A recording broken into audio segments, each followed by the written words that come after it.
الشربات بتكون سخنة شوية وخفيفة. طب دلوقتي نعمل كنافة المصريين، بس تفرق إنه إحنا بنزود سمنة، تختلف عن الكنافة الناعمة. الكنافة بتبقى بتاعت المصريين. دي كنافة المصرية.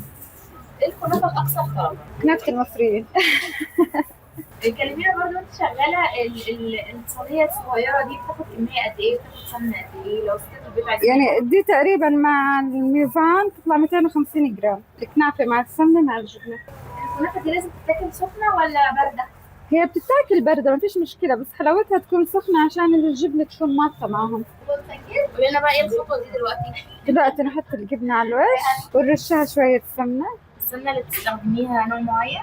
بستخدم سمنة حيواني وبجيبها من برا، بس أحيانا للصيامي بستخدم السمنة النباتي. والله فعارفة انا عايزة أهلا وسهلا. دلوقتي نحط هنا على الوش عشان ما تلزق. دي الكنافة الخشنة. دي الكنافة الخشنة المصرية.